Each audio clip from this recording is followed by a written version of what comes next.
Assalamualaikum warahmatullahi wabarakatuh. Alhamdulillah, alhamdulillahi rabbil alamin, wal aqibatu lil muttaqin, wala udwana illa 'alal zalimin. Ashhadu an la ilaha illallah wahdahu la syarikalah, wa ashhadu anna Sayyidana wa habibana Muhammadan Rasulullah sallallahu alaihi wasallam, amma ba'du. Puji dan syukur kita kepada Allah subhanahu wa ta'ala. Salawat beserta salam kita semua untuk kekasih Allah Muhammad Rasulullah sallallahu alaihi wasallam. Seluruh hamba-hamba Allah yang kami muliakan, terkhusus pimpinan Pamjaya yang semoga Allah pelihara beliau di atas keimanan dan ketakwaan, dan calon jamaah umrah yang akan berangkat, mudah-mudahan keberangkatannya pergi dan pulang disertai dengan maunah dan perlindungan Allah, diberi kekuatan fisik dan jiwa, keafiatan dari segala kejahatan-kejahatan yang mungkin saja datang dari luar dan dari dalam, sehingga seluruhnya bisa melaksanakan ibadah umrah, manasik umrah dengan sempurna, umrah yang mabrur hendaknya. Amin ya rabbal alamin. Cuma sebelum saya lupa, pesan saya untuk bapak-bapak kami, ibu-ibu kami yang akan berangkat umrah, mohon sehebat-hebatnya doa kita kepada Allah untuk diri kita dan keluarga kita dunia akhirat, tolong diselipkan dan seriuskanlah, doakan Indonesia kita, doakan Indonesia kita yang sedang di ujung tanduk. Kegelisahan para petinggi-petinggi NKRI ini sudah tidak dapat ditutup-tutupi lagi. Acara ILC malam tadi, di mana Panglima TNI sudah menyampaikan bahwa Indonesia ini di akhir zaman ini akan menjadi rebutan negara-negara cangok dunia. Cangok itu bahasa Padang, Pak. Artinya negara-negara rakus dunia. Amerika, Cina, Australia, Rusia. Mereka ingin menjadikan Indonesia sebagai, kata Rasulullah, ibarat makanan di atas meja yang diperebutkan oleh orang-orang lapar. Doakan ya Pak ya, di depan multazam, ya Allah amankan Jakartaku, amankan ibu kotaku, amankan provinsi-provinsi Indonesiaku. Ya Allah, bangkitkan kesadaran para pemimpin-pemimpinku yang belum sadar, yang masih hanyut dalam tipuan kimilau dunia, serta sogokan-sogokan penguasa-penguasa timur dan barat dunia, agar mereka sadar NKRI sedang terancam. Kami sebagai rakyat muslim Indonesia tidak ingin diusir dari negeri kami sendiri, ya Allah, dan kami tidak ingin menjadi bangsa yang terjajah, hina di kampung halaman sendiri. Doakan Bapak Ibu, doakan. Saya insya Allah juga akhir Desember akan menyusul Bapak-Bapak semua.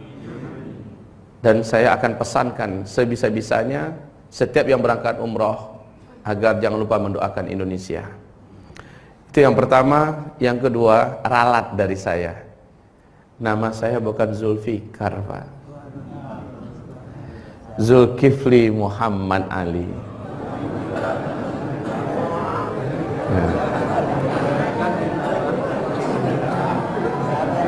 Saya tadi jadi melihat kiri kanan ada ustadz lain ya, Ustadz Zulfikar, terus dibahas ada ustadz lain.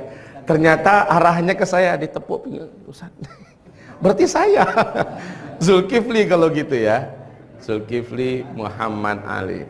Saya asli orang Sumatera Barat, kelahiran Padang Pariaman. Umur masih muda, 43 tahun, alhamdulillah. Saya tamat dari SD Muhammadiyah Curug Bengkulu, lanjut ke Pondok Pesantren Tawalib Padang Panjang. Lanjut ke Mesir selama 4 tahun, 96 lanjut ke Tripoli, Libya selama 4 tahun, tahun 2000 pulang. Langsung menikah dan sampai sekarang baru punya anak 15 orang. Itu baru keren, Pak. Alhamdulillah. Ternyata memang benar. Banyak anak, banyak rezeki, itu benar, Pak. Berasa banget. Alhamdulillah. Baik hamba-hamba Allah yang kami muliakan. Jadi makin dekat ujung zaman, makin dekat kiamat, makin semangat kita, Pak. Semangat dalam segala-galanya. Semangat dalam beramal. Semangat dalam mencari dunia. Semangat dalam memburu akhirat. Semangat membangun prestasi. Semangat menjadi manusia sukses. Semangat menjadi manusia yang hidupnya berarti meninggalnya dikenang orang dan orang merasa kehilangan. Kita harus semangat di akhir zaman ini. Jangan loyo. Pesan saya dalam kajian-kajian akhir zaman saya. Jadi kalau Bapak kenal Ustadz akhir zaman itu digelari orang kepada saya sejak tahun 2006.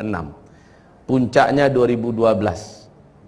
Sehingga kalau dengarkan kajian-kajian akhir zaman di YouTube, insyaallah ta'ala mungkin kajian-kajian saya yang paling banyak mengisi dunia YouTube dalam tema-tema kita berada di akhir zaman. Baik, karena topik kita pada hari ini khusus tentang bangga menjadi umat Nabi Muhammad sallallahu alaihi wasallam, saya fokuskan pada tema ini dulu. Hamba-hamba Allah yang kami muliakan, umat Nabi istimewa memang. Ketika Nabi diutus dulu, yang memimpin dunia belahan timur adalah Persia, dan yang memimpin dunia belahan barat adalah Romawi. Adapun Arab, apalagi Mekah, negeri yang tidak dianggap sedikit pun, sebelah mata pun nggak dianggap. Nabi diutus di sana.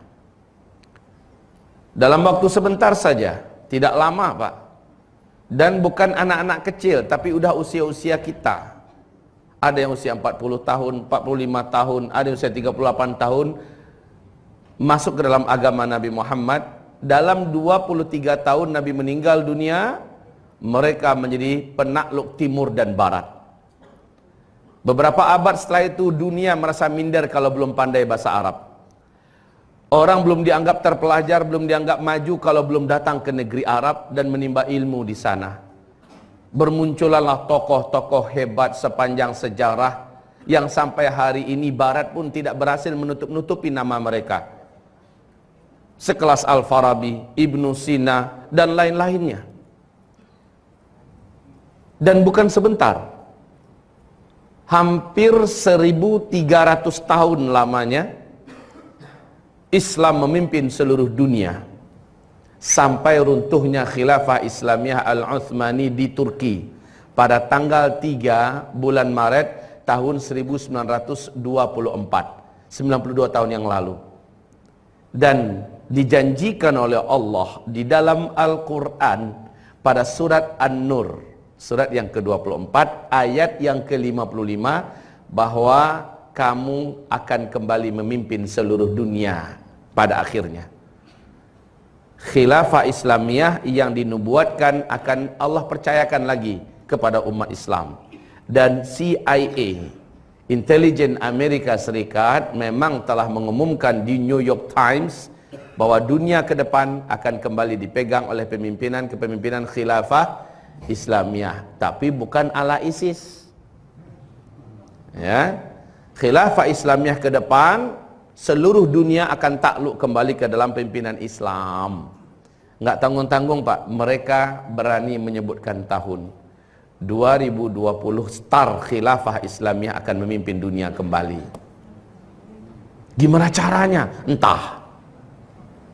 Mereka punya analisa sendiri, mereka punya cara hitung-hitungan sendiri, dan mereka pakar di bidang itu. Kita tidak diperintahkan mengimani apa yang dikatakan oleh orang-orang barat dengan angka-angka dan hitung-hitungan mereka, tapi kita beriman dengan Al-Quran surat An-Nur ayat 55. Janji Allah, wa'adallahu alladhina amanu minkum wa amilus salihat la yastakhlifannahum fil ard kama stakhlafal ladzina min qablihim. Allah menjanjikan kepada orang-orang yang beriman di antara kamu dan yang senantiasa beramal soleh, pasti benar-benar mereka akan kembali memimpin seluruh dunia sebagaimana dulu mereka memimpin seluruh dunia. Inilah dia janji Allah yang menurut KGB, intelijen Rusia, 2025 khilafah Islamiyah sedang mulai harum-harumnya memimpin dunia. Jadi kalau CIA mengatakan 2020, maka KGB menyatakan 2025. Kelas intelijen dunia papan atas begini menyebutkan masa depan dunia akan kembali ke tangan Islam. Kenapa? Orang barat sendiri pun, pengamat-pengamat politik dunia sendiri pun sudah membaca kejenuhan manusia dengan pola-pola dan gaya-gaya hidup di bawah pimpinan demokrasi yang selama ini membungkus dunia. Orang sudah mulai tidak percaya. Ketika mereka mencoba melirik sejarah ribuan tahun ketika Islam memimpin dunia, dunia benar-benar dalam ketinggian peradaban, kemuliaan, dan ini hanya bisa diisi oleh umat Nabi Muhammad sallallahu alaihi wasallam. Masa depan akan ada di tangan kita. Ustaz, kenyataannya Amerika sedang di puncak-puncak teknologi, Rusia sedang hebat-hebatnya sekarang, Cina apalagi sedang kuat-kuatnya, bla bla bla bla bla. Ingat, Allah menjanjikan di Al-Quran surat Al-Baqarah ayat 214. Justru ketika musuh sedang kuat-kuatnya dan kamu sedang lemah-lemahnya, tetapi kamu terus berjuang, Allah akan menangkan kamu. Lihat Nabi Musa, Pak. Firaun sedang kuat-kuatnya, Firaun sedang tangguh-tangguhnya, bala tentaranya tak terkalahkan, lengkap. Musa dengan segala kekurangan, dengan segala kelemahan, hanya bermodalkan iman dan tawakal, Musa bawa Bani Israel keluar dari Mesir. Mentok di Laut Merah. Di depan Laut Merah, dilihat ke belakang, pasukan Firaun sedang melaju dengan kecepatan tinggi, menggunakan kuda-kuda perang, dan yang lainnya berjalan kaki sambil berlari, dan pedang mereka terhunus mengkilau-kilau dari jauh. Musa melihat di depan Laut Merah, di belakang sudah siap pasukan mencincang. Musa bertawakal kepada Allah. Musa, ketukkan tongkatmu ke tepi laut ini. Musa pun melakukan, terbelahlah. Musa menyeberang, Bani Israel menyeberang, Firaun ketika itu karam. Seluruh kekuatan Firaun terhenti hanya dalam sesaat di puncak-puncak kuatnya Firaun. Jadi jangan salah-salah ya. Kalau kita sekarang berpikir gimana caranya, bagi Allah cukup kun fayakun. Ini yang pertama. Yang kedua, saya ingin sampaikan kabar gembira. Banggalah menjadi umat Nabi. Kenapa? Nabi mengatakan, nahnul akhirun, kita adalah orang-orang yang terakhir Allah kirimkan di muka bumi ini. Nggak ada lagi Nabi setelah Nabi Muhammad, tidak ada lagi umat setelah umat Nabi Muhammad. Tetapi di akhirat, al-awwaluna yaumal qiyamah, paling pertama nanti Allah urus kita pada hari kiamat. Masya Allah. Paling terakhir munculnya di bumi ini, tapi paling pertama nanti diurus oleh Allah. Masya Allah. Artinya kitalah nanti yang paling pertama buka pita pintu surga. Umat Nabi Muhammad sallallahu alaihi wasallam. Alhamdulillah. Tapi jangan salah-salah. Kalau yang paling pertama masuk surga, kalau ada yang sasarnya gak ke surga, masuk ke neraka paling pertama juga tentunya. Iya kan? Paling pertama. Kenapa? Paling pertama diurus, dihisap dulu. Masya Allah. Hanya saja, kata Nabi, akan ada 70.000 dari umatku nanti yang akan masuk surga tanpa hisab. Bangkit dari liang kubur, langsung ditunggu oleh kendaraan-kendaraan khusus yang telah Allah persiapkan, bak menunggu utusan-utusan raja, dipersilahkan naik kendaraan. Langsung kendaraan itu meluncur menuju padang mahsyar. Padahal manusia banyak yang bangkit dari liang lahatnya, telanjang-telanjang bulat, laki-laki wanita, berjalan kaki dengan penuh kelelahan dan keletihan menuju padang mahsyar. Yang 70.000 ini iring-iringan dengan kendaraan spesial. Sampainya di padang mahsyar, Nabi ternyata sudah di anjungan yang tinggi bersama para malaikat. Nabi melihat, ya Jibril, siapa itu? Kenapa dari kejauhan saja cahaya mereka sudah begitu kuatnya? Malaikat Jibril berkata, hai Muhammad, itu adalah umatmu yang akan masuk surga tanpa proses padang mahsyar. Numpang lewat doang. Numpang lewat padang mahsyar, sampai ke titian, langsung sampai ke seberang. Subhanallah. Sampai di seberang, dipersilahkan mau masuk pintu surga dari pintu mana aja. Pintu surga itu ada 8, kata Rasulullah. Satu gerbang pintu surga, gerbang yang ini dengan gerbang itu jaraknya 500 tahun perjalanan. Ada 8 pintu gerbang surga. Silahkan, monggo, tafadhol, mau masuk dari pintu mana saja. Yang 70.000 orang ini, wajah mereka bercahaya, tubuh mereka berbalutkan busana, sementara yang lain telanjang bulat, dan mereka di atas kendaraan kemuliaan. Hanya 70.000 ya Rasulullah. 70.000 kata Rasulullah sallallahu alaihi wasallam. Sahabat langsung berdiri, salah seorang sahabat, ya Rasul, doakan kepada Allah agar saya termasuk salah satu dari yang 70.000 itu. Nabi mendoakannya, ya Rabb, masukkanlah hambamu ini salah satu di antara yang 70.000 itu, ya Rabb. Amin. Maka kata Nabi, engkau salah seorang dari mereka. Dia pun gembiranya minta ampun, Pak, duduk kembali. Abu Bakar berdiri, ya Rasulullah, saya juga mau, doain saya. Sayang, hai Abu Bakar, kata Rasul, jatah saya bisa masukkan orang ke dalam surga tanpa hisab melalui doa saya cuma 1. Dan kamu sudah didahului oleh temanmu tadi. Sorry ya Abu Bakar, usahakan sendiri. Kira-kira Bapak Ibu ada peluang nggak masuk dalam 70.000 ini? Hah? Udah jawab duluan. Enggak. Insya Allah Pak. Kepedean.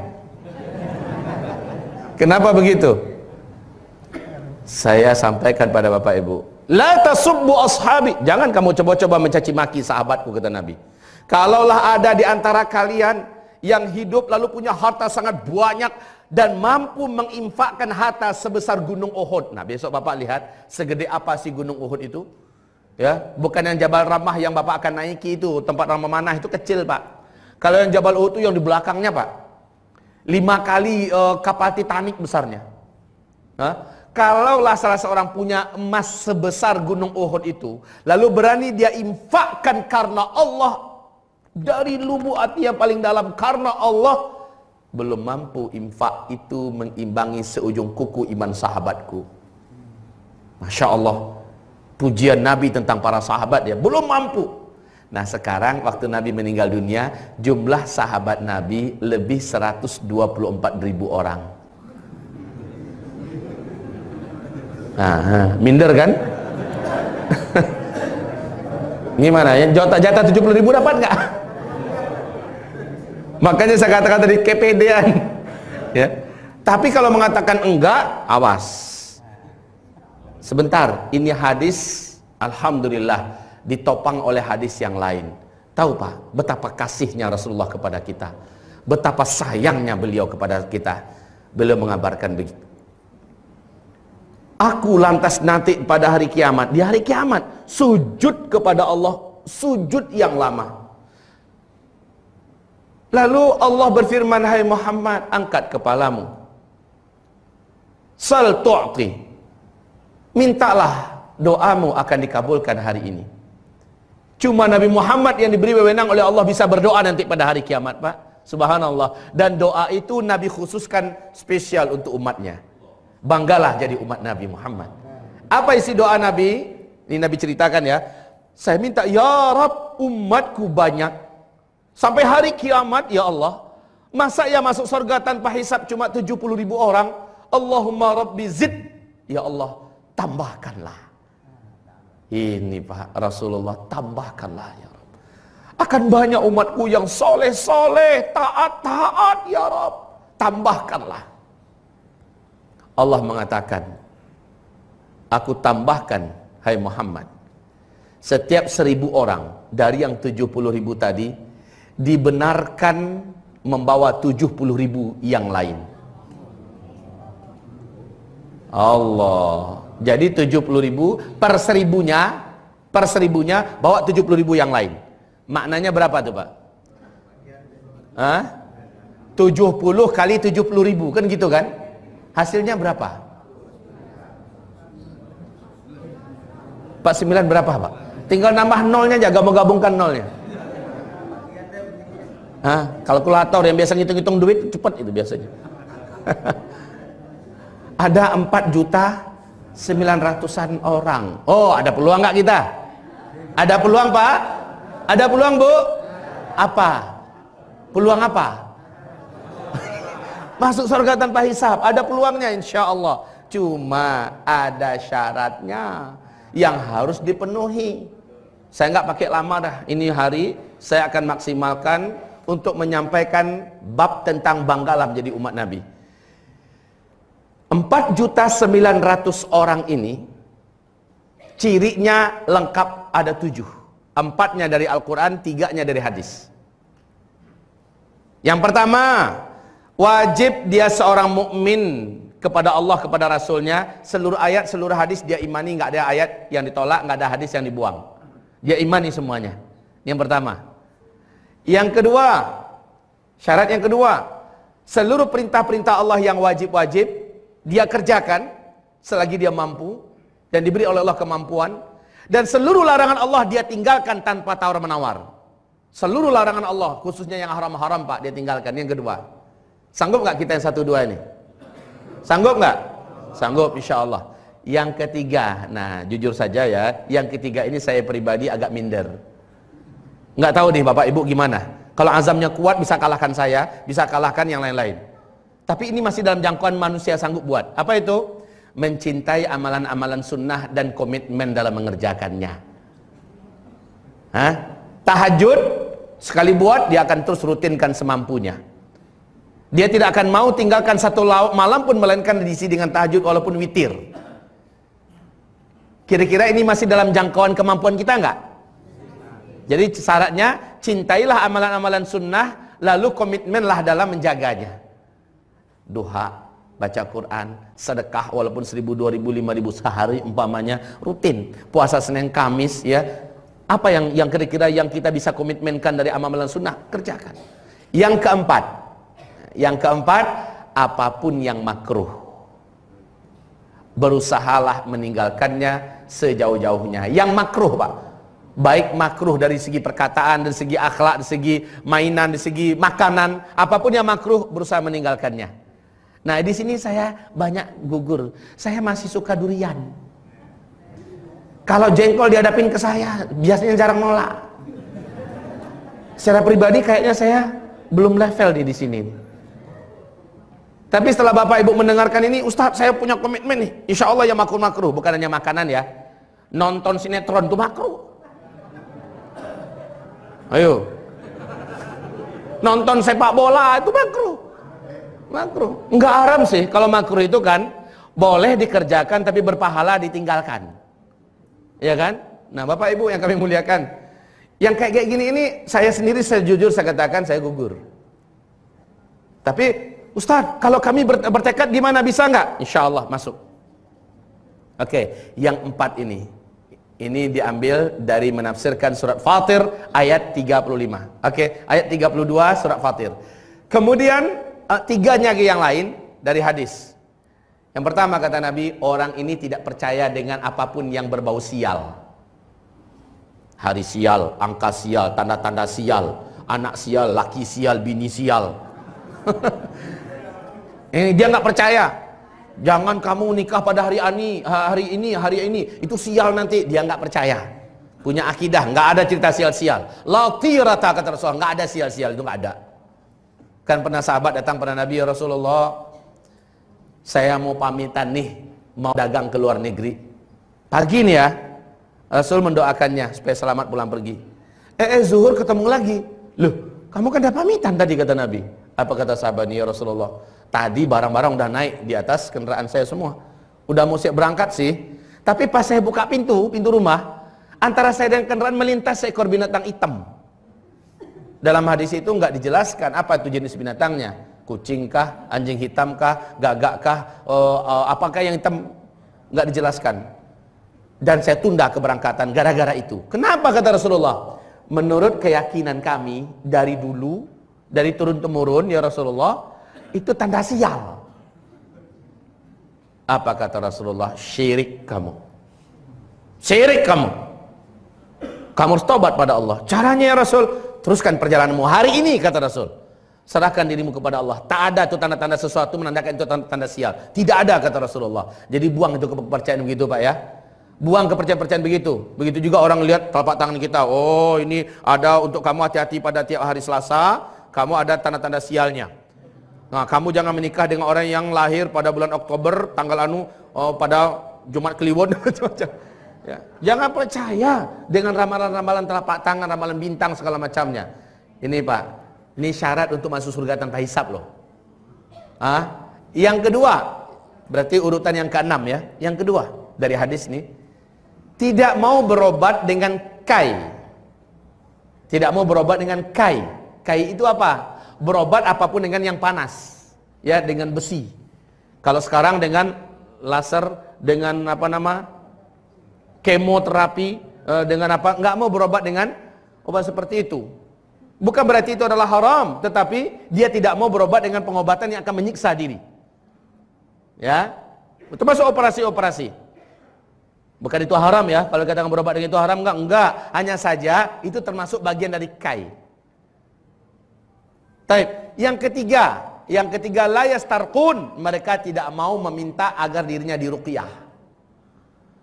Ruqyah yang dimaksud adalah ruqyah syirkiyah.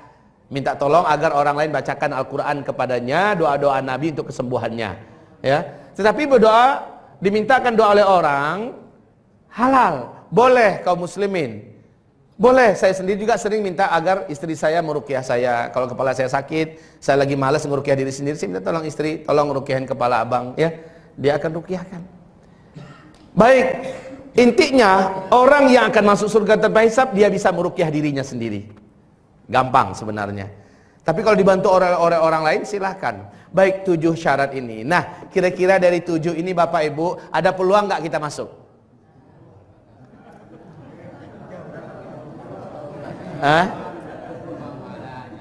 Saya rasa yang 3 dari hadis ini gampang ya. 3 dari hadis ini gampang. Nggak percaya dengan sial-sial, dah. Tidak berobat dengan kai. Kemudian tidak minta diruqyah. Tapi diruqyah orang silahkan, ya. Meruqyah diri sendiri dia mau. Tapi minta diruqyah pun sebenarnya boleh. Tapi nggak termasuk dari yang masuk surga tanpa hisab. Nah, yang 4 tadi, 1-2-nya kita insya Allah bisa. 2-3-4-nya yang kita ragu nih, betul nggak? Betul nggak Bu? Tuh, jujur kan? Memang benar Pak. Di 3-4-nya ini yang kita pertanyakan diri kita. Yang pertama, komitmen dengan amalan-amalan sunnah. Yang keempat, meninggalkan yang makruh. Baik, selesai. Ternyata kata Rasulullah, ya Rabb, ya Rabb, zid, tambahkan lagi ya Rabb. Nabi minta tambah lagi. Allah mengatakan, Muhammad, saya tambahkan.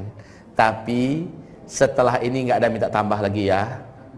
Fahsu thalatha hasayat, ciduklah oleh engkau dengan 3 kali cidukan, wala ziyadah, tidak ada lagi permintaan tambah. Nah, yang 3 cidukan ini berapa jumlahnya? Allahu a'lam. Tidak ada rinciannya, 3 kali lipatlah angka tadi, bukan gitu. Saya juga tidak bisa menerjemahkan demikian. Pokoknya Nabi minta tambah, maka Allah pun menambahkan wala ziyadah. Jangan lagi minta tambah setelah ini.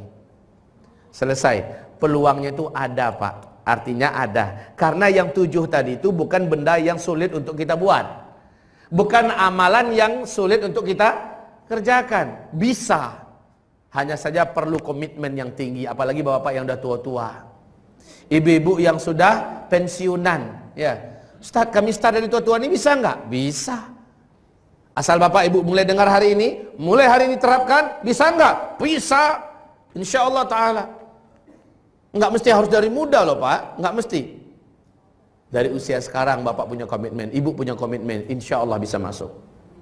Oke, ini yang kedua bapak ibu, bangga menjadi umat Nabi Muhammad Sallallahu Alaihi. Yang ketiga, kenapa kita harus bangga jadi umat Nabi Muhammad Sallallahu Alaihi Wasallam? Berikut ini dari hadis Imam Muslim. Semoga bapak ibu gembira dengarkan hadis ini. Kullu ummati yadkhulunal jannah. Kullu, seluruh, ummati, umatku, yadkhulunal jannata, pasti mereka akan masuk ke dalam surga. Kalau hadis ini titik sampai di sini, sudahlah, bahagialah kita semua. Seluruh umatku pasti akan masuk ke dalam surga. Kalau titik, Pak, sujud syukur di tempat sekarang. Sayangnya ada komanya. Illa man aba, kecuali yang nggak mau. Sahabat pada heran.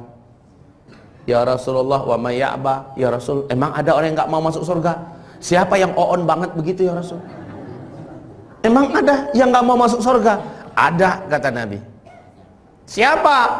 Man ata'ani dakhalal jannah wa man asani faqad aba.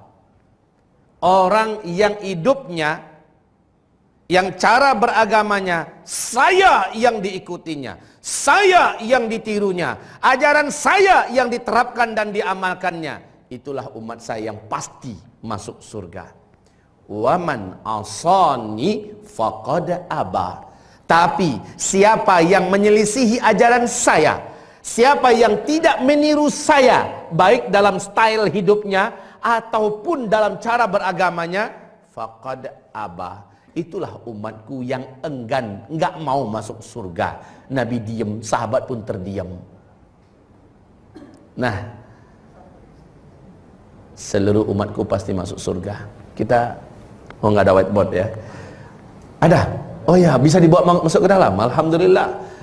Bapak Ibu, yang Nabi katakan tadi, yang ikut saya pasti masuk surga. Ibarat kepala gerbong kereta api. Biasanya gerbong itu kan ikut kepalanya Pak ya. Ya, kalau kepalanya arah kemana, pasti gerbongnya ikut semua. Betul? Sekarang kepalanya Rasulullah. Kemana Rasulullah mengarah, gerbongnya yaitu kita semua akan pasti mengikut kemana beliau pergi. Lah Nabi itu perginya ke neraka atau ke surga? Ke surga. Semua yang mengikuti beliau pasti akan sampai bersama dengan beliau di tempat yang sama. Begitu. Pertanyaan sekarang, dalam segi apakah wajib kita mengikuti Nabi Muhammad agar kita bisa bersamanya dalam surga? Dan dalam segi apakah kita nggak wajib ikut Nabi Muhammad Sallallahu Alaihi Wasallam? Amma fi umuri dinikum fa ilayya wa amma fi umuri dunyakum fa antum a'lamu biha. Saudara-saudara, dalam urusan agama kalian wajib ikut ke saya bila ingin masuk surga. Tapi dalam urusan dunia antum a'lamu biha. Tapi dalam urusan dunia, tafadhol, silahkan gak ikut saya. Majulah kalian, berkembanglah kalian, karang-karanglah oleh kalian, buat-buatlah oleh kalian. Tapi dalam urusan dunia saja. Dalam urusan agama jangan coba-coba ya, ikuti saya, kata Rasulullah. Inilah bentuk daripada firman Allah surah Ali Imran. Wa may yuti'ir rasul faqad ata'a Allah. Siapa yang ikut kepada Rasul, siapa yang patuh kepada Rasul, maka dialah yang ikut dan patuh kepada Allah Subhanahu wa taala. Jika Rasulnya masuk surga, yang mengikuti Rasul pasti masuk surga. Yang wajib diikuti dari Rasulullah hanya urusan agama. Urusan dunia nggak wajib.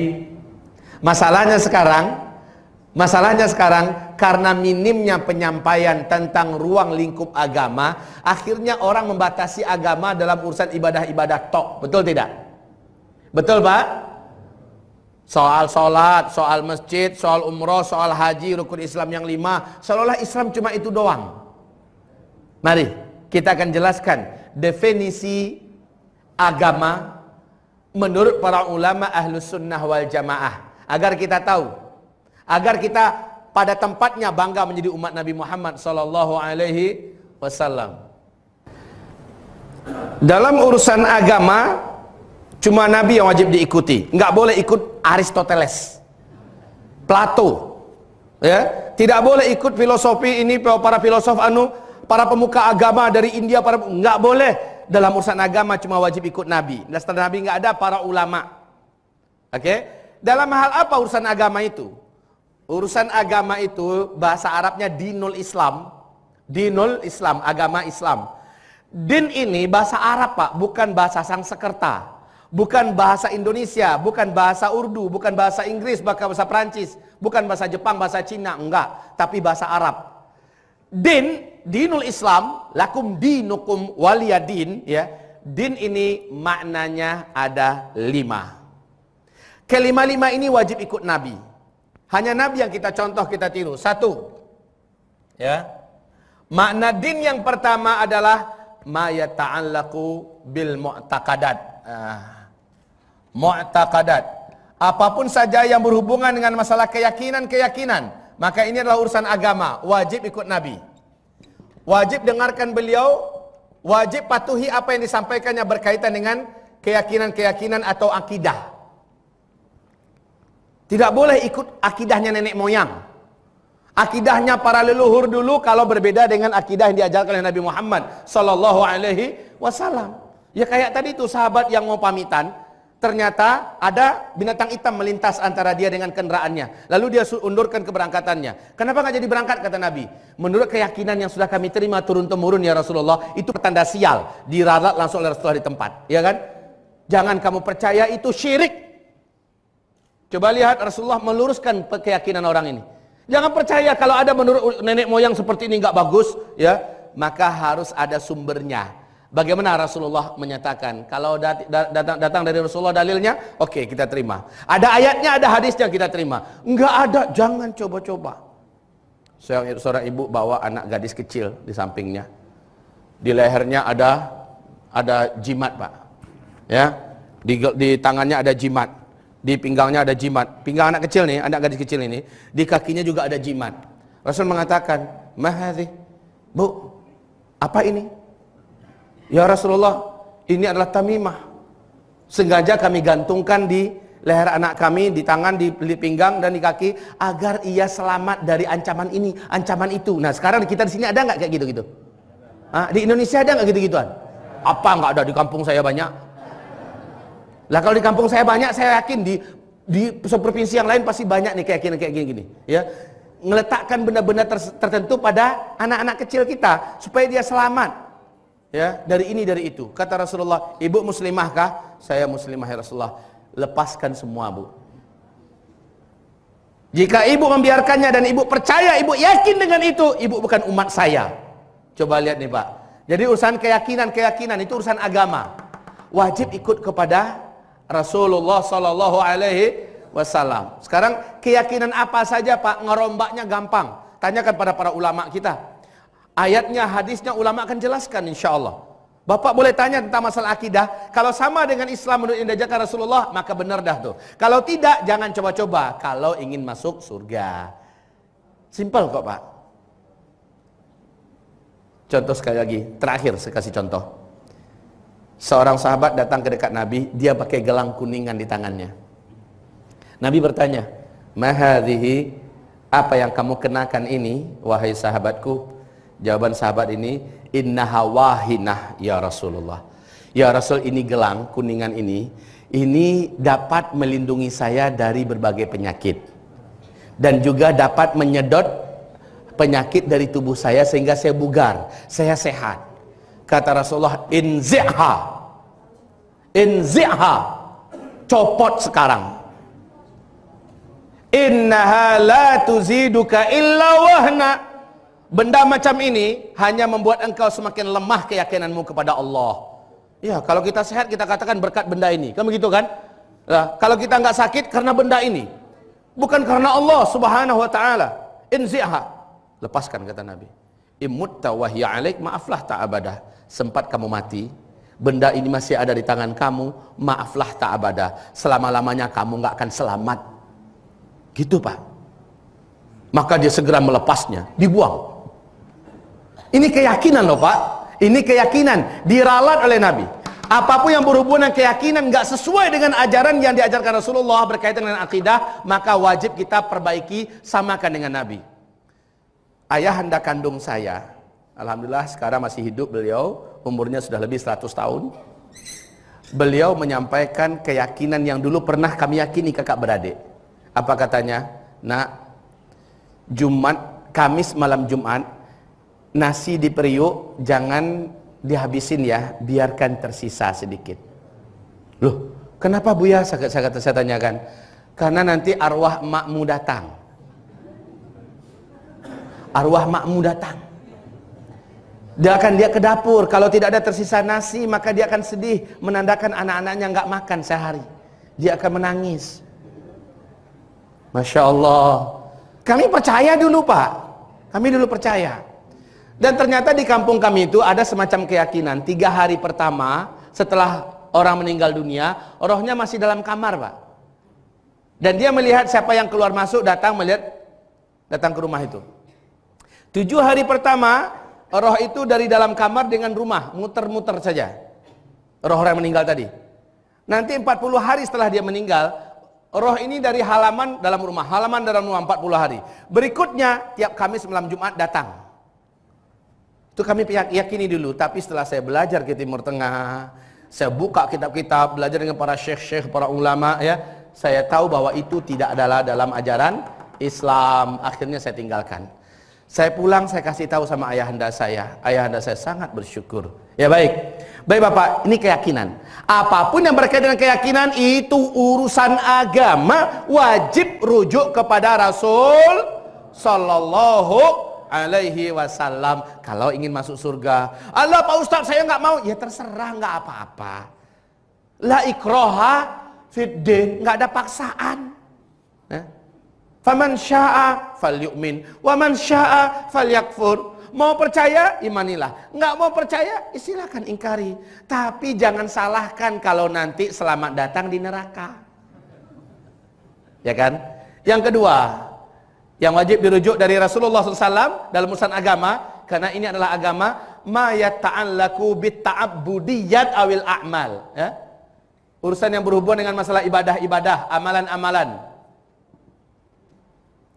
At-ta'abbudiyat, ya, urusan ibadah, amalan-amalan. Nah ini ibadah-ibadah atau amalan-amalan, apapun dia, maka pastikan Rasulullah buat enggak,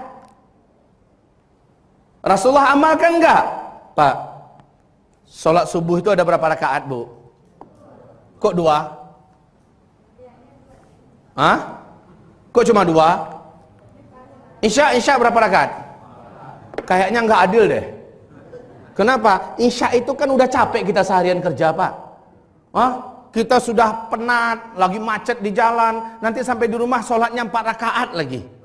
4 rakaat isya. Kayaknya nggak cocok deh. Subuh kita lagi seger-segernya, kenapa cuma 2 rakaat ya? Saya ingin balik, ingin saya puter.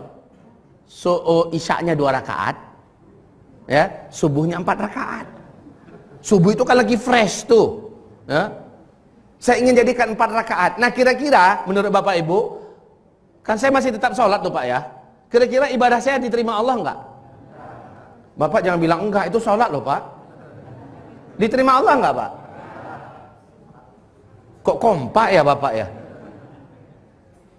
Bapak bisa yakin Allah enggak terima? Sholat loh tuh Pak.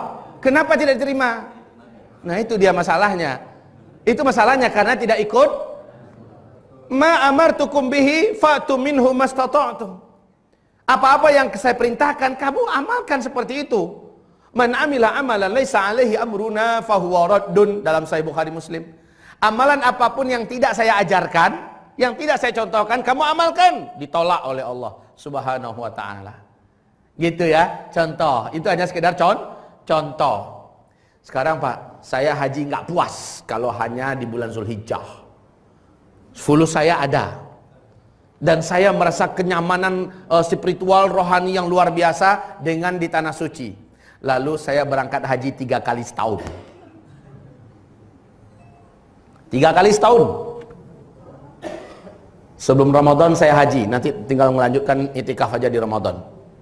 Nanti pas musim haji di bulan Zulhijjah saya haji lagi. Nanti di bulan Safar saya haji lagi 3 kali. Niat saya lillahi ta'ala, dari duit saya sendiri. Manasiknya saya samakan, wukufnya tetap sama di Arafah. Tanggalnya tanggal 9 Safar, 9 Syawal, dan 9 Zulhijjah. Diterima nggak Pak haji saya? Dengan duit saya sendiri loh Pak. Caranya sama dengan cara Rasulullah.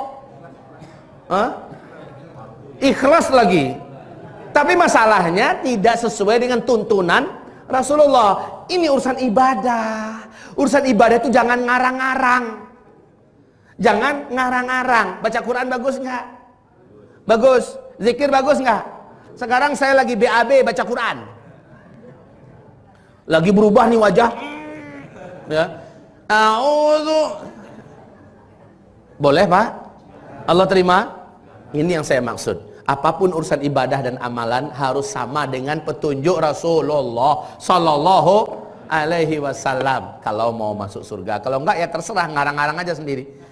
Makanya ada 3 orang sahabat datang pada Nabi, bertanya kepada Bunda Aisyah, gimana sih amalannya Nabi? Bunda Aisyah mengatakan, tahajudnya jangan kalian tanyakan, sampai bengkak betisnya saking lama berdiri. Puasanya Masya Allah, sampai kempes perutnya Nabi Muhammad itu Masya Allah. Bunda Aisyah menceritakan amalan-amalan Nabi. Apa kata 3 sahabat ini? Onde mande. Gaya orang Padang nih, onde mande. Rasul aja yang udah dijamin masuk surga, maksum dari dosa, amalannya sebegitu hebatnya. Masa kita orang awam, orang biasa, amalan biasa-biasa aja. Kayaknya saya ingin mempermanenkan diri saya dalam amalan-amalan. Yang satu berkata, saya, kata satu orang itu, yang bertiga tadi, saya akan tahajud seumur hidup. Saya tidak akan tidur-tidur. Bersumpah dia. Yang satu lagi berjanji bersumpah, saya akan puasa tiap hari.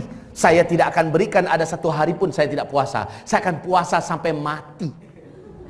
Cuma malam doang yang dia makan maksudnya ya. Jadi siangnya dia akan puasa terus. Yang satu lagi berkata, saya demi Allah, saya lihat rumah tangga, berbini, punya anak, itu akan banyak menghabiskan waktu dan melalaikan masa. Saya tidak akan menikah seumur hidup. Saya akan ibadah saja. Nyampe berita itu ke telinga Rasulullah, Bunda Aisyah kan nyampaikan ke Rasul. Naik Rasul ke atas mimbar. Marah Rasulullah, siapa yang berkata begini. Ketahuilah oleh kalian, ana atqakum billah. Saya adalah orang yang paling bertakwa dari seluruh manusia sampai hari kiamat kepada Allah. Tapi kata Rasul, saya tahajud, saya juga tidur. Saya puasa, tapi saya juga ada buka beberapa harinya. Dan saya menikah, kata Rasulullah. Man raghiba an sunnati falaisa minni. Yang gak seneng, yang gak mau mengikuti sunnahku seperti yang aku contohkan, bukan umatku. Dah. Oke, berarti selesai sudah. Yang kedua, urusan ibadah amalan-amalan jangan ngarang-ngarang. Merasa supaya lebih hebat, supaya lebih keren, tapi nggak dicontohkan Nabi, kita buat Pak. Ini tidak akan diterima oleh Allah Subhanahu wa ta'ala. Yang ketiga, ini urusan agama, wajib ikut Nabi kalau ingin masuk surga loh ya. Apa itu yang ketiga? Ma yata'allaq bil ahkami wasyara'i'. Bil ahkami wasyara'i'. Apapun yang berhubungan dengan masalah-masalah hukum dan urusan syariat ya. Ini syariat. Ini urusan agama. Hukum halal, haram, sah, batal, mubah. Itu kan urusan agama itu Pak. Ini sholatnya wajib, ini sholatnya sunat, ini makanannya haram, ini makanannya mubah. Urusan agama loh tuh Pak. Jangan ngarang-ngarang. Mulai hari ini saya haramkan ayam untuk diri saya. Saya tidak akan pernah mau makan ikan sampai saya mati. Kenapa? Bagi saya ikan itu haram. Sepakat seluruh ulama ahlus sunnah wal jamaah mengatakan murtad, kafir, keluar dari Islam orang yang berani mengeluarkan fatwa halal haram sementara berbeda ya dengan Al-Quran dan sunnah. Jadi jangan coba-coba Pak. Saya tidak akan pernah mau menikah umpamanya dengan wanita manapun di muka bumi ini karena saya hanya akan menikah dengan bidadari surga. Bagi saya haram menikah itu. Tapi saya yakin nggak ada Bapak, bahkan nambah Bapak maunya nih. Baik Bapak Ibu yang kami muliakan, hukum. Begitu juga masalah pidana dan perdata. Ini juga urusan agama. Orang mencuri apa hukumannya? Orang berzina apa hukumannya? Orang membunuh apa hukumannya? Pidana perdata dalam Islam diatur Pak. Ikut Rasul Sallallahu Alaihi Wasallam. Lah negeri ini kan tidak menerapkan hukum-hukum Islam Pak Ustadz. Maka yang bertanggung jawab nanti di hadapan Allah pemerintahnya. Kita umat Islam lepas. Kita umat Islam tidak akan dituntut ditanya, yang ditanya pemerintahnya. Kita hanya cukup mengusulkan pada pemerintah, wahai pemerintah kami muslim, ente muslim. Kami berharap kalau ente mau terapkanlah untuk kami umat Islam saja hukum-hukum Allah. Kalau mereka terima bagus, selamat mereka. Kalau mereka nggak terima itu urusan mereka nanti di hadapan Allah Subhanahu wa taala. Oke Pak, bagi yang ingin masuk surga. Masalah hukum. Makanya datang sahabat, ya Rasulullah, saya baru saja menikah, lalu tiba-tiba seorang nenek tua datang mengatakan, kamu si anu kan? Betul bunda. Dan kamu si anu kan? Betul bunda, kata istrinya. Kalian berdua waktu baik dulu nyusunya ke saya, kalian saudara sepersusuan, nggak boleh nikah. Abu Ayyub datang nih pada Nabi. Gimana ya Rasulullah hukumnya? Kata Rasulullah, jika benar kata ibu itu tentang kalian berdua menyusu dengannya sewaktu bayi, kalian memang haram menikah. Gitu ya Rasulullah? Iya. Siap ya Rasulullah. Dia pun pulang. Dan dia kabarkan kepada, masih sedang acara loh Pak, masih sedang walimahan. Masih sedang acara apa nama, kalau walimahan bahasa Indonesia apa namanya? Masih sedang acara resepsi Pak. Hadirin semuanya, saya sudah dapat penjelasan dari Rasulullah. An-Nisa ayat 23. Haram saya dan istri saya ini menikah karena kami secara hukum sudah seperti saudara kandung. Si istri berkata, sami'na wa ata'na. Dua keluarga mengatakan, sami'na wa ata'na. Pisah langsung Pak. Wahai abangda, wahai adinda. Sejak hari ini engkau adikku, sejak hari ini engkau adalah abangku. Udah, bersaudara mereka. Masya Allah Pak ya. Baik, ini dia namanya tunduk kepada Rasulullah sallallahu alaihi wasallam dalam urusan hukum, mengikuti Rasulullah sallallahu alaihi wasallam bagi yang ingin masuk surga. Makanya wajar ya, di akhirat kelak paling banyak kata Nabi dalam Isra Mi'raj, waktu beliau Isra Mi'raj, yang paling banyak aku saksikan penduduk ahli neraka dari umatku adalah orang-orang kaya dan para penguasa. Betul nggak? Betul nggak? Kenapa banyak para penguasa masuk neraka? Kebanyakan para penguasa tidak menghukum dengan hukum-hukum Allah Subhanahu wa taala. Mereka hukum perbuatan sendiri. Ya sudah, urus nanti di akhirat. Kita sebagai dai, sebagai ulama cukup menyampaikan. Ya. Kita sebagai umat Islam yang rakyat cukup sebagai sekedar menyampaikan. Kalau nggak dipakai oleh mereka terserahlah. Yang penting kita lepas. Baik. Yang keempat. Yang keempat, ma yata'allaqu bil akhlaq. Apapun yang berurusan dengan akhlak, ini urusan agama Bapak Ibu. Ini urusan agama, apapun berkaitan dengan akhlak. Akhlak pada orang tua, akhlak pada anak kecil, ada akhlak pada suami, akhlak pada guru, akhlak kepada musuh, akhlak pada tetangga, adab, akhlak, moral, segala macamnya, timbangannya adalah agama Rasulullah sallallahu alaihi wasallam. Bukan menurut orang timur. Kalau menurut orang timur ada sebagian adat-adat di timur Pak. Sungkeman kepada kedua orang tua, ya, pegang kakinya sambil sujud begini. Itu dianggap sebagai orang yang paling beradab di daerah itu. Kalau dalam agama itu boleh nggak? Nggak boleh, karena sujud, gaya sujud hanya untuk Allah, nggak boleh ditujukan pada makhluk. Berarti nggak berakhlak itu. Gitu loh Pak, ya. Begitu juga kalau kami di kampung kami Sumatera Barat sana, tapi minta maaf ya kalau ada orang Sumbar di sini. Kalau kami Pak di sana itu makan seperti ini dianggap nggak beradab, nggak berakhlak. Makannya kalau begini. Ini kan makan, kakinya satu dinaikkan gini. Makan begini, betul nggak? Menurut orang kampung kami sana, indak batarati bajaba. Nggak ada tertibnya, nggak ada adabnya, nggak berakhlak kalau makan begini. Ketahuilah Bapak Ibu, ini salah satu cara yang disunnahkan oleh Rasulullah dalam Sahih Bukhari. Makan beliau itu salah satunya begini. Cara makan beliau begini, ya. Nih, cara makan beliau, ini makanan. Cara makan beliau begini, ya. Cara makan beliau begini, ya. Intinya ini kelipat terus. Dan yang paling bagus itu begini. Ini beberapa cara makan Rasulullah Sallallahu Alaihi Wasallam. Tapi kalau menurut orang Sumatera Barat, ini dianggap indak batarati. Tidak berakhlak. Nah sekarang timbangan akhlak bukan timbangan penduduk tempatan di daerah mana kita hidup, tetapi menurut Islam, menurut Al-Quran, menurut Sunnah Rasulullah Sallallahu Alaihi Wasallam. Untuk urusan akhlak, kembalikan pada Rasulullah. Innama bu'ithtu liutammima makarimal akhlak. Aku ini diutus untuk menyempurnakan kemuliaan akhlak. Begitu. Yang terakhir, nah ini yang banyak membuat orang terkejut Pak. Yang terakhir, nomor 5. Sampai-sampai ada Dr. Amin namanya di Rengat. Ketika beliau gabung dengan beberapa dokter lainnya, dengan beberapa pengusaha, pedagang, dengan beberapa akademisi, gabung dalam pengajian kayak gini. Saya uraikan kajian tentang ruang lingkup Islam seperti ini. Pas di yang kelima, beliau terkejut. Terakhir beliau berkata, ya Allah, selama ini saya menyangka Islam hanya sebatas di sini, di sini, di sini. Masalah akidah, masalah ibadah, masalah akhlak. Nggak nyampe pikiran orang kebanyakan tentang masalah ini, apalagi yang ini, muamalat. Ya, muamalat. Apapun yang berkaitan dengan hubungan manusia dengan manusia yang lain.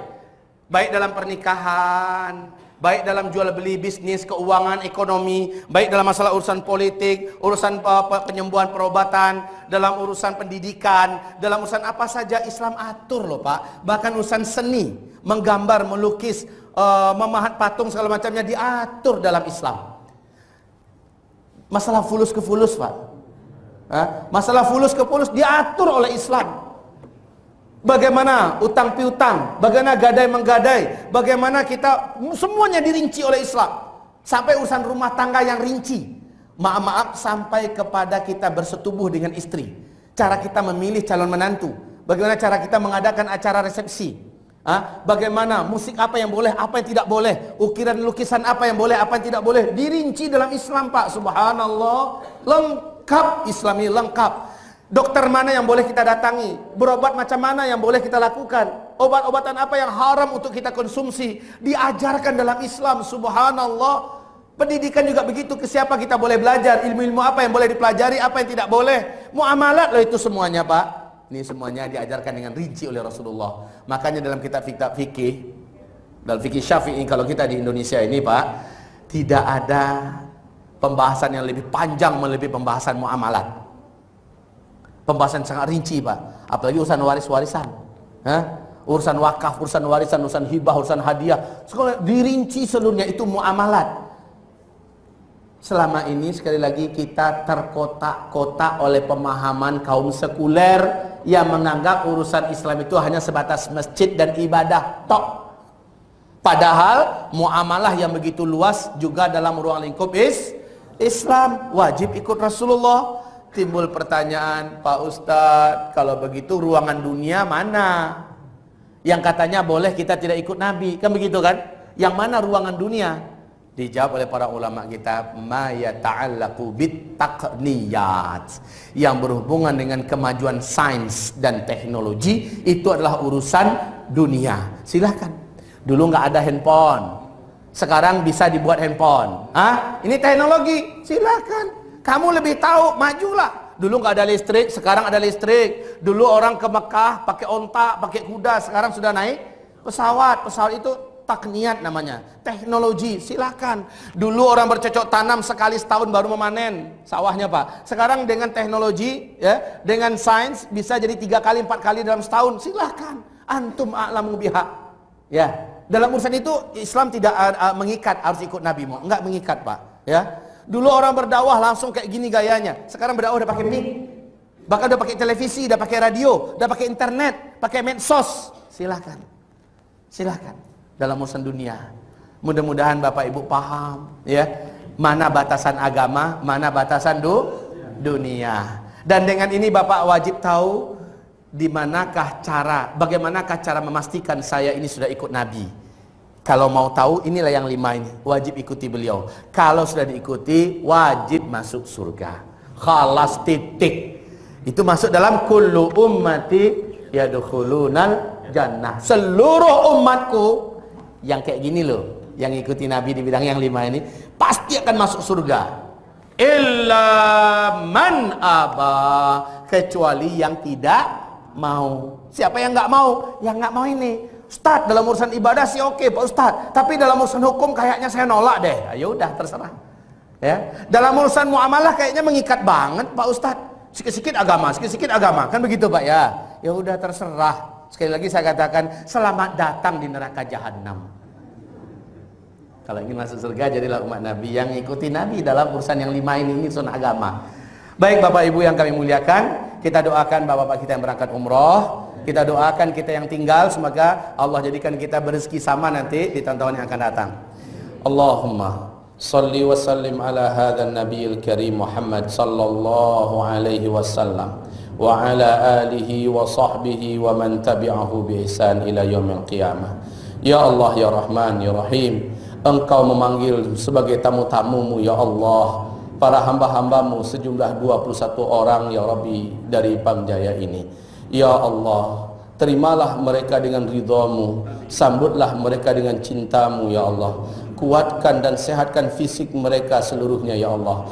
Afiatkan mata mereka, telinga mereka, kaki dan tangan mereka ya Allah. Jantung, daging dan darah mereka, otak dan ruh mereka ya Rabbal Alamin.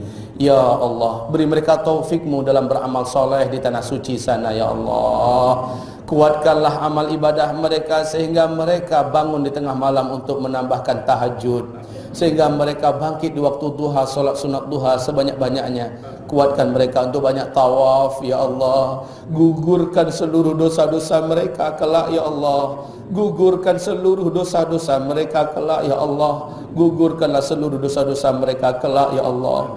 Ya Rabbal Alamin, berikanlah untuk mereka umrah yang mabrur, umrah yang Engkau terima, dan menjadikan umrah ini penyelamat mereka kelak di hari kiamat ya Allah.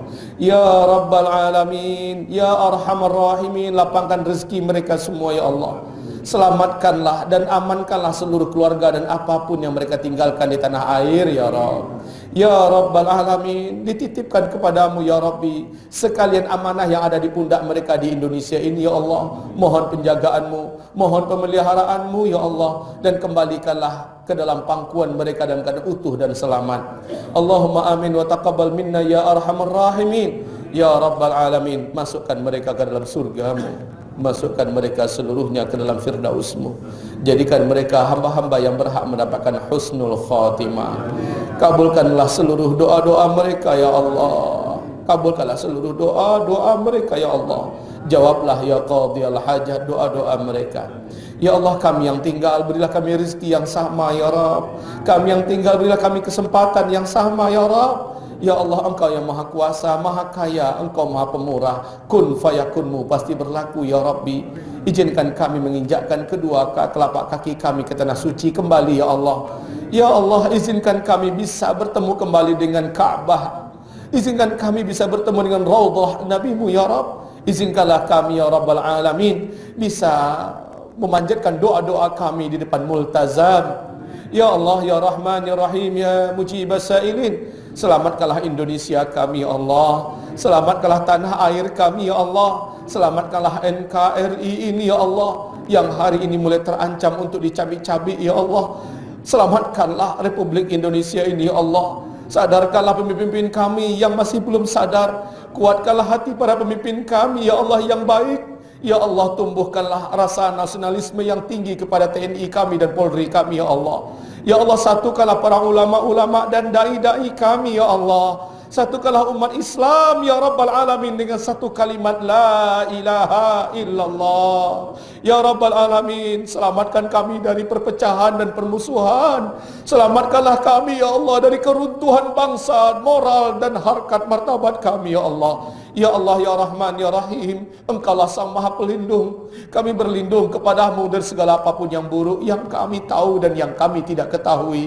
Ya Allah, Ya Rahman, Engkau wali kami, Engkau penyelamat kami, Engkau pelindung kami, Engkaulah Sang Penolong kami. Janganlah Engkau tinggalkan kami walau hanya sesaat ya Allah. Allahumma Rabbana wa taqabbal minna du'a. Rabbana atina fid dunya hasanah wa fil akhirati hasanah wa qina adzaban nar. Subhana rabbika rabbil izzati amma yasifun wa salamun alal mursalin walhamdulillahi rabbil alamin. Allahumma amin wa sallallahu ala rasulika nabiyil karim Muhammadin sallallahu alaihi wasallam ala alihi wa sahbihi ajma'in wa man tabi'ahu bi ihsan ila yaumiddin. Amin amin amin. Demikianlah dari saya, yang benar hanyalah dari Allah dan dari Rasulnya, salah adalah dari saya dan dari syaitan yang terkutuk. Allah dan Rasulnya berlepas diri dari segala kesalahan dan kelemahan yang kami lakukan. Mari kita baca surah Wal Asri. Bismillah. A'udzu billahi minasy syaithanir rajim. Bismillahirrahmanirrahim. Wal 'asri innal insana lafi khusr illa alladhina amanu wa 'amilus solihat wa tawasaw bil haqq wa tawasaw bis sabr. Allahumma irhamna bil Quran wa sadaqallahul azim. Doa kafaratul majlis. Kata Nabi, siapa yang membaca doa ini sebelum ia berdiri dari tempat duduknya masing-masing, Allah gugurkan semua dosa-dosa kecil yang diperbuat sebelum itu. Mari kita baca.